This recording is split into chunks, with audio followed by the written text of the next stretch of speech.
विद्यार्थी मित्रांनो, वनरक्षक भरती 2026 बाबत खूप विद्यार्थ्यांचे वेगवेगळे प्रश्न आहेत. वारंवार मेसेज करणे, कॉल करणे आणि कमेंट्स करणे विद्यार्थ्यांचे आहे. तर आजच्या व्हिडिओमध्ये वनरक्षक भरती 2026 संदर्भात सर्व माहिती मी तुम्हाला सांगणार आहे. परीक्षा TCS घेणार आहे की IBPS हे देखील स्पष्ट सांगणार आहे.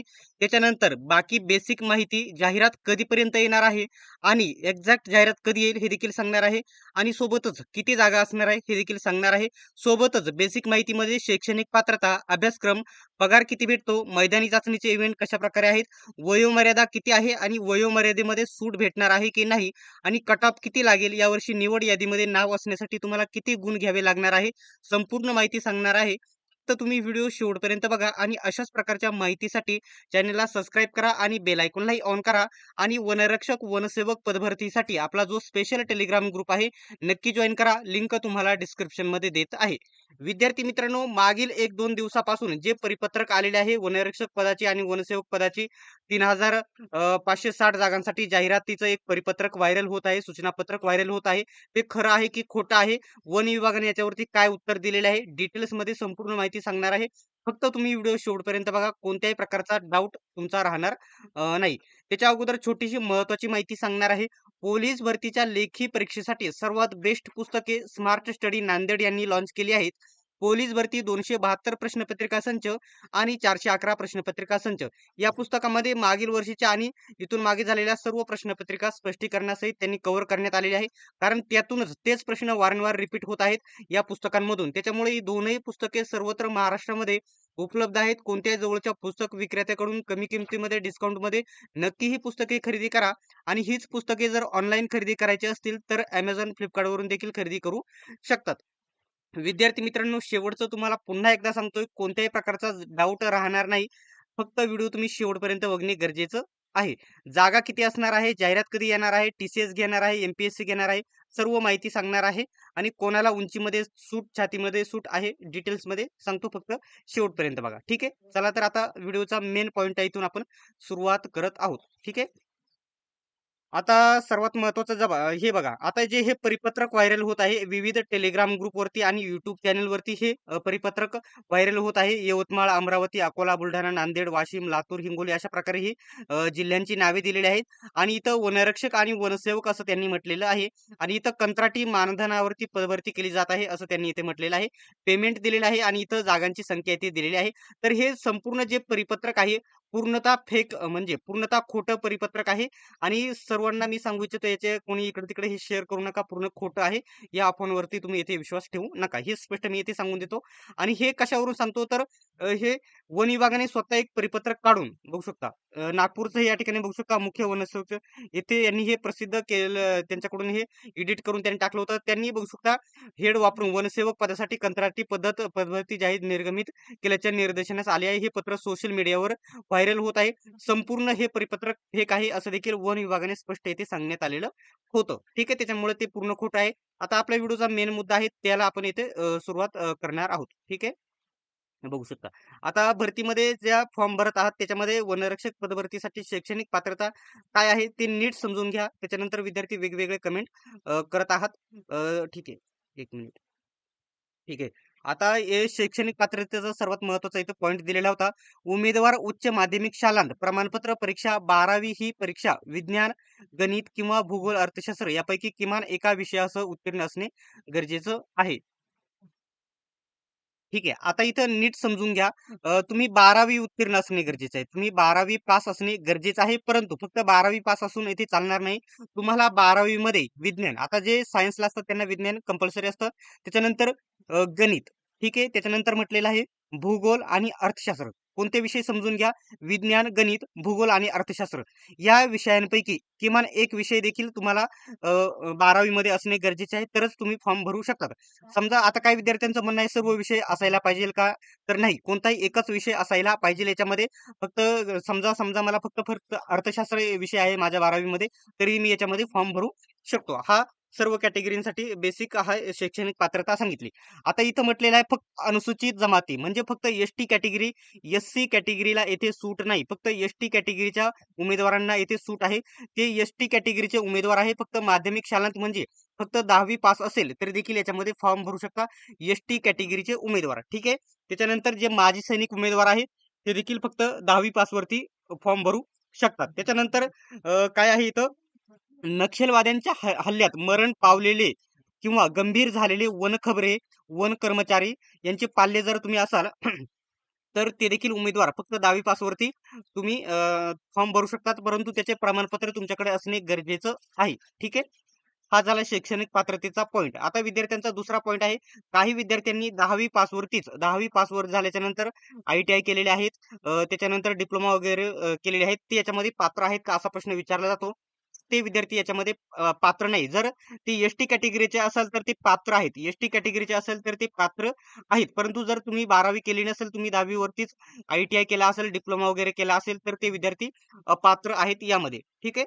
स्पष्ट इथे सांगितलेलं आहे कारण तो नियमामध्ये याच्यामध्ये बसत नाही. त्यांना विज्ञान, गणित, भूगोल हे 12वी मध्ये विषय राहत नाही. त्याच्यामध्ये 12वी झालेलीच नसते. त्यामुळे हे तिथे अपात्र ठरतात. ठीक आहे. आता दुसरा पॉईंट इथे बघणार आहोत. शैक्षणिक पात्रता आपण बघितली 12वी पास असणे गरजेचं आहे. ठीक आहे. आता जो अभ्यासक्रम आहे जसाच्या तसा राहणार आहे, परंतु बदल काय होण्याची शक्यता आहे हे देखील मी तुम्हाला सांगणार आहे.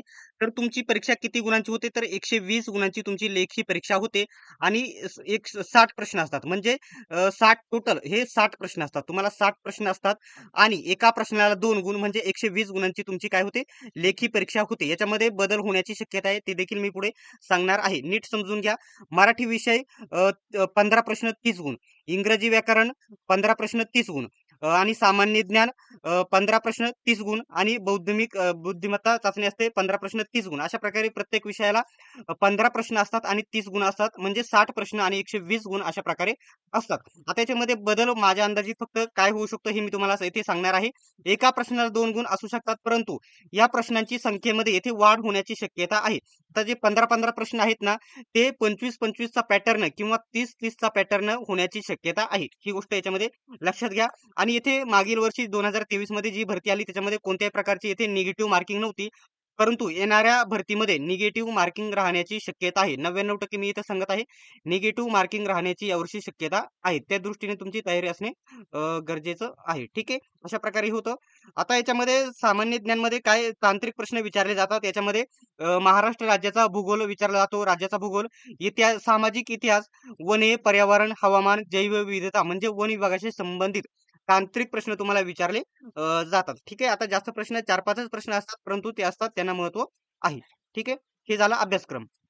त्याच्यानंतर आता शारीरिक पात्रता, उमेदवाराची शारीरिक पात्रता कशा प्रकारे असायला हवी, उंचीमध्ये सूट कोणाला आहे हे तुम्हाला समजून घेणे गरजेचं आहे. आता सर्व कॅटेगरीसाठी बेसिक पुरुषांसाठी पुरुषांसाठी हे सांगत आहे 163 उंची असायला पाहिजे. किती? 163 उंची असायला पाहिजे आणि स्त्रियांची उंची म्हणजे महिलांची उंची 150 सेंटीमीटर असायला पाहिजे. ठीक आहे. पुरुषांची उंची आता इथं महिलांना छाती लागू नाही तर पुरुषांना उंची 79 असणे गरजेचे आहे. 79 असणे गरजेचे आहे.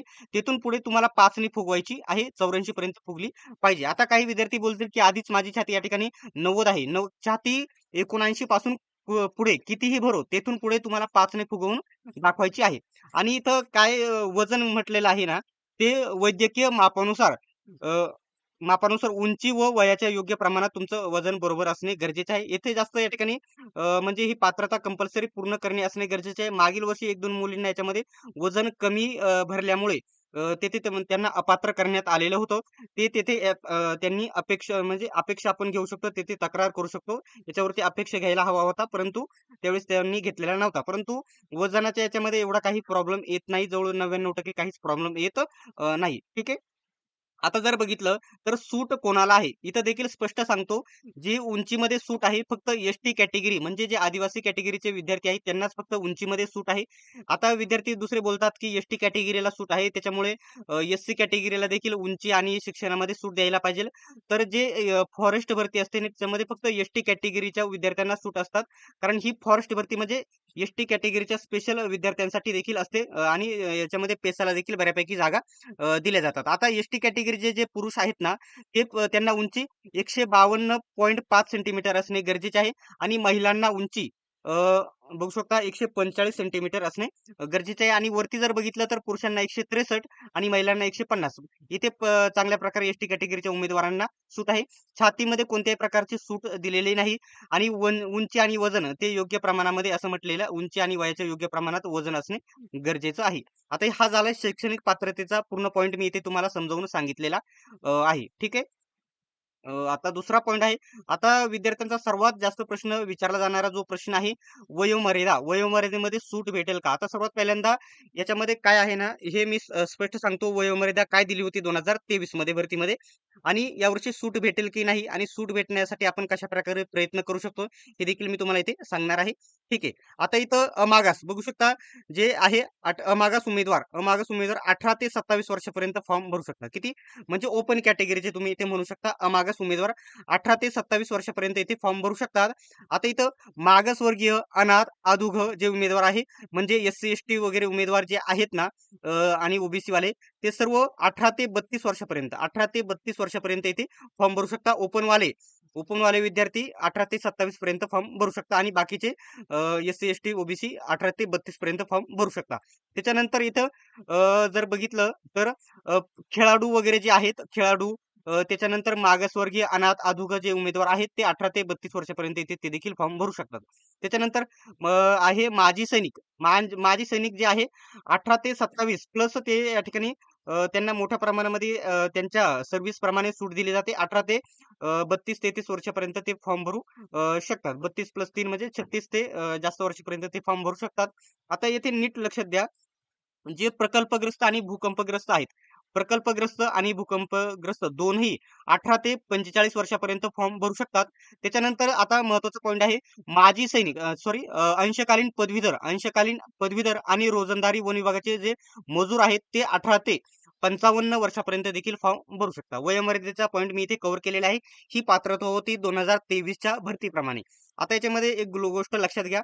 आता जे वयोमर्यादेमध्ये जास्तीत जास्त सूट भेटावी म्हणून मुकुल सर देखील आपल्या वयोमर्यादेसाठी आपल्याला मदत करणार आहे आणि आपण देखील वयोमर्यादेमध्ये 2 वर्षाची म्हणजे आता ज्यांचं वय आता 2024-25 मध्ये ज्यांचं वय निघून गेलेलं आहे त्यांना 1 वर्षाची विशेष बाब म्हणून संधी देण्यात यावी व ज्याप्रमाणे पोलीस भरतीला देण्यात आलेली होती त्याच्याप्रमाणे आपण एक वनमंत्री यांना एक निवेदन देणार आहोत. त्याच्यामुळे सर्वांना याच्यामध्ये सूट भेटण्याची शक्यता आहेच. ठीक आहे. अशा प्रकारे ही वयोमर्यादा होती आणि आपण सर्वांनी जास्त करून वयोमर्यादेमध्ये सूट भेटावी यासाठी आपला टेलिग्राम ग्रुप तुम्ही जॉईन करणे गरजेचं आहे. लिंक तुम्हाला डिस्क्रिप्शन मध्ये देत आहे. ठीक आहे. आता हा वयोमर्यादेचा पॉइंट इथे कव्हर झालेला आहे. आता जो दुसरा पॉइंट राहिलेला आहे. आता तुम्हाला एक गोष्ट लक्षात घ्या. वरतीच मी तुम्हाला सांगितल्याप्रमाणे आता ज्या विद्यार्थ्यांना माहित आहे त्यांना सांगणे गरजेचं नाही. परंतु जे नवीन विद्यार्थी आहे, इथे नीट समजून घ्या कशाप्रकारे हा फंडा आहे मैदानी चाचणीचा. एकदम हार्ड लेव्हलचे मैदानी चाचणी असते फॉरेस्ट भरतीसाठी. आता इथे एक गोष्ट लक्षात घ्या. आता वरती मी तुम्हाला सांगितले एकूण 60 प्रश्न असतात. 4 विषय मिळून एकूण किती प्रश्न असतात तुम्हाला? 60 प्रश्न विचारले जातात. एकूण 60 प्रश्न विचारले जातात आणि त्याच्यापैकी 60 प्रश्नांना 120 गुण असतात. समजा एखाद्या विद्यार्थ्याला 120 पैकी म्हणजे 120 पैकी समजा त्याला 100 गुण मिळाले. किती? 100 गुण मिळाले आणि आता एक गोष्ट लक्षात घ्या. जे लेखी परीक्षेच्या 54% म्हणजे अ, य आता जर 54% 120 पैकी जर तुम्हाला 54 गुण मिळाले. किती? 54 गुण मिळाले लेखीमध्ये. 54 आणि 54 पेक्षा जास्त जे विद्यार्थी गुण मिळाले ते सर्व मैदानी चाचणीसाठी पात्र असतात. आणि समजा त्या एखाद्या विद्यार्थ्याला 100 गुण मिळाले. ठीक आहे. आणि त्याला आता इथं मैदानी चाचणी किती गुणांची आहे? तर 80 गुणांची. आता हे पुरुषांचं 5 किलोमीटर मैदानी चाचणी असते. किती किलोमीटर? तर 5 किलोमीटर. 5 किलोमीटर तुम्हाला किती वेळामध्ये धावायचं आहे? तर बघू शकता 17 मिनिट किंवा त्यापेक्षा कमी जर वेळेमध्ये जर तुम्ही पळाले, तर तुम्हाला पैकीच्या पैकी आउट ऑफ 80 पैकी 80 गुण मिळतील. आता समजा एखाद्या विद्यार्थ्याला 21 मिनिट लागले आणि 22 मिनिटं त्यापेक्षा कमी, तर त्याला 40 गुण मिळाले. आता एखाद्या विद्यार्थ्याला मी सांगितले इथं 100 गुण होते. 100 गुण होते. तर त्याला मैदानी चाचणीमध्ये समजा पडले या ठिकाणी 35 गुण. ठीक आहे. 35 म्हणजे त्याची टोटल किती झाली? आता हे 100 आणि हे 35 तर त्याची टोटल झाली फक्त 135. तर 135 वरती निवड होते का? तर नाही होत. आता कट ऑफ बद्दल मी आता महिलांचं सांगून घेतो त्याच्यानंतर कट ऑफचं मी इथे चर्चा करणार आहे. ज्याप्रमाणे पुरुषांना 5 किलोमीटर धावण्यासाठी 17 मिनिटाचा टायमिंग असतो. त्याचप्रमाणे महिलांना 3 किलोमीटर धावण्यासाठी 12 मिनिटाचा टायमिंग असतो. त्यासाठी आउट ऑफ मिळवूनच 80 पैकी 80 गुण मिळाले तर हे पहिल्या टप्प्यामध्ये. आता जसा-जसा तुम्हाला 20 मिनिटं लागले तुमचा 20च गुण मिळतील. 21 मिनिट किंवा त्यापेक्षा कमी लागले 15 गुण. जसा-जसा तुम्हाला जास्त वेळ लागेल रनिंगसाठी तर त्याचा तुम्ही स्क्रीनशॉट काढून घ्या. तसे तुमचे गुण कमी केले जातील आणि जास्तीत जास्त तुम्हाला म्हणजे मैदानी चाचणीमध्ये आता कट ऑफ बद्दल मी येथे चर्चा करतो 2 मिनिटामध्ये. आता तुम्हाला जे आहेत ना 2026 मध्ये सर्वात जास्त स्पर्धा असणार आहे. याच्यामध्ये एक गोष्ट लक्षात घ्या. तुम्हाला कमीत कमी बोलत आहे 95 प्लस 95 100च्या पुढेच मार्क तुम्हाला लेखी परीक्षेमध्ये असायला पाहिजे आणि मैदानी चाचणीमध्ये तुम्हाला 70 किंवा 80 मार्क्स पाहिजे जास्तीत जास्त. हेच मार्क पाहिजे 70 किंवा 80 मार्क्स घेणे गरजेचे आहे. आता याची तुम्हाला जास्तीत जास्त सर्व कॅटेगरी आता जर तुम्हाला एवढं सांगेल सर्व कॅटेगरीचा कट ऑफ एकदम हायेस्ट कट ऑफ लागतो. तुम्हाला एवढं सांगेल कट ऑफ तुमची आता 166 वाले विद्यार्थी वेटिंगला होते. किती 166 जी टोटल केली होती, ते विद्यार्थी वेटिंगला होते. तुम्हाला एवढंच सांगेल, की तुमची टोटल किती असायला पाहिजे? 170 ते 175 पेक्षा जास्तच तुमची टोटल असायला पाहिजे.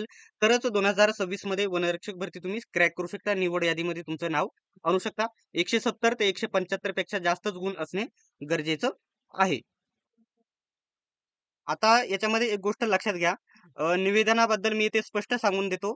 आता आम्ही इथं राजूर साईडला असतो. त्याच्यामुळे हे एक निवेदन त्या विद्यार्थ्यांनी कॉल केलेला आहे. त्याच्यामुळे एक निवेदन लवकरच देणार आहे. त्याच्यामुळे विद्यार्थी वारंवार विचारत असतात. त्याच्यामुळे हे निवेदन लवकरच दिलं जाणार आहे. ठीक आहे. आता पगाराबद्दल इथे मी चर्चा करणार आहे. आता हे वनरक्षक जे पद आहे ना, जे गट क चं पद आहे. गट क चं पद आहे आणि S7चं पेमेंट याचं असतं. S7 आता पेमेंट हे 7 वरती आधारित असतं. आता जो 7चा जो वेगळा त्याचं सूत्र वेगळं आहे, ते देखील एखाद दिवशी तुम्हाला व्हिडिओमध्ये मी सांगेन. आता S7चं पेमेंट आहे आणि जे बेसिक असतं 21,700 हे पेमेंट आहे आणि 69,000 हे अधिक महागाई भत्त्यानुसार पेमेंट असतं. आता त्याच्यामध्ये प्रत्येक वर्षी याच्यामध्ये वाढ होते. आता हे 7व्या वेतन आयोगानुसार दिले जाते. आता 8वा वेतन आयोग लवकरच येथे लागू झालेलं तुम्हाला बघायला भेटेल. आता इथं हातात येईल. आता हे बेसिक पेमेंट फक्त 21,700 आहे, परंतु गव्हर्नमेंटचे वेगवेगळे भत्ते असतात आणि भत्ते म्हणजे महागाई भत्ता वगैरे, घरभाडे भत्ता वगैरे सर्व भत्ते मिळून स्टार्टिंग पेमेंट हे 32,000 ते 34,000 एवढं असतं. आता त्याच्यामध्ये एक गोष्ट लक्षात घ्या, जे पेसा क्षेत्रातून आदिवासी विद्यार्थी एस-टी कॅटेगरीचे जे पेसा भरतीतून पदभरती होतात, त्या विद्यार्थ्यांसाठी महत्त्वाचा पॉईंट म्हणजे त्यांना इथे 4 ते 5,000 रुपये अधिक पेमेंट असते. आता समजा जे इतर जिल्ह्यातून बिगर पेसामधून भरती झाले त्यांचं समजा पेमेंट इथं 34,000 आहे.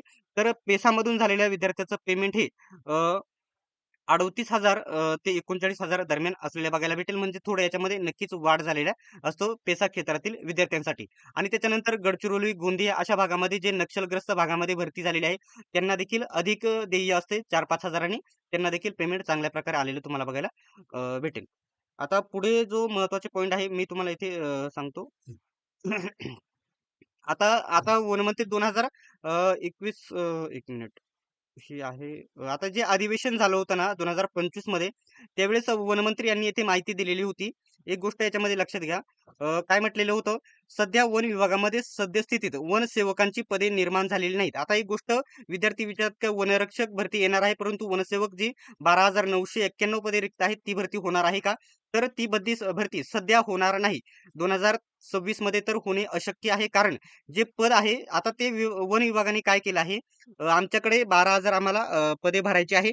आणि हे पद निर्माण करायचं आहे. पूर्वी जे वनमजूर नावाने जे पद अस्तित्वात होतं, त्याचं नाव वनसेवक करायचं आणि हे पद पर्मनंट सरकारमध्ये घ्यायचं आणि त्याची 12,000 पदे भरायची आहेत, असा अहवाल कोणी मांडला? तर महाराष्ट्राच्या वन विभागाने शासनापुढे असा अहवाल मांडला. परंतु महाराष्ट्र शासनाने अजून त्याला कोणत्याच प्रकारची मान्यता दिलेली नाही.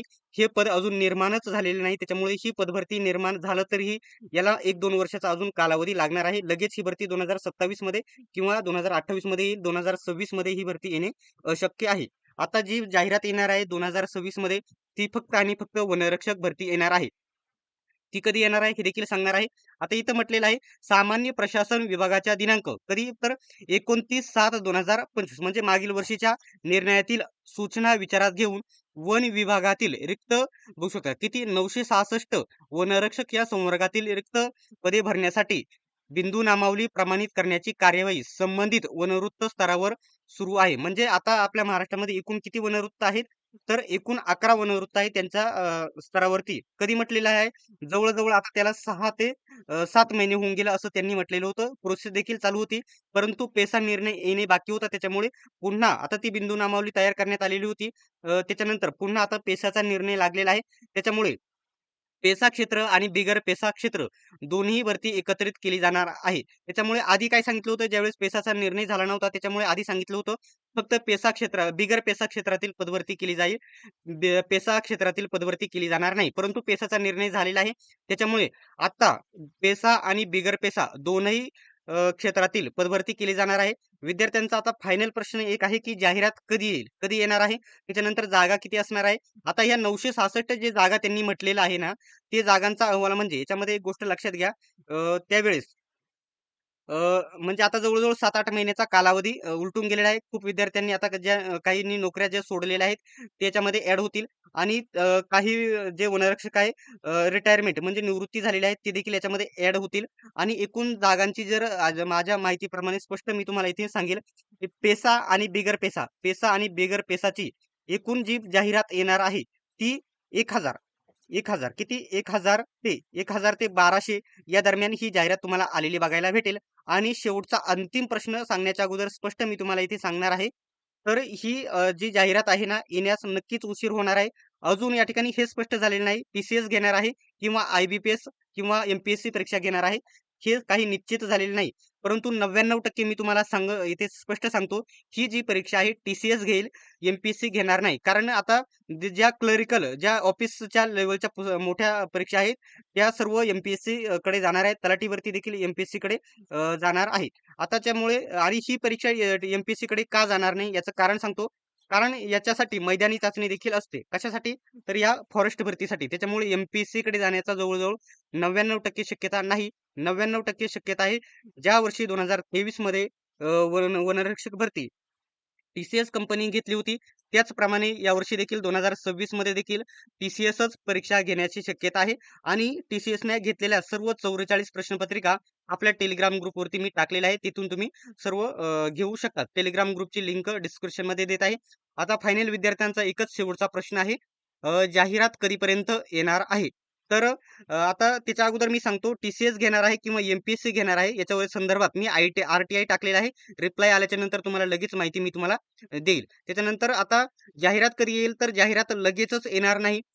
जाहिरात एप्रिल महिन्यामध्ये, मे महिन्यामध्ये देखील येणार नाही. जाहिरात अ, जून महिन्यामध्ये, जून महिन्याच्या एंडिंगमध्ये किंवा डायरेक्टली जुलैमध्ये येईल. सध्या तरी जाहिरात येणार नाही. हे स्पष्ट माझं ज्या माहितीप्रमाणे मला माहिती भेटली आहे त्याप्रमाणे माहिती मी ती सांगितलेली आहे.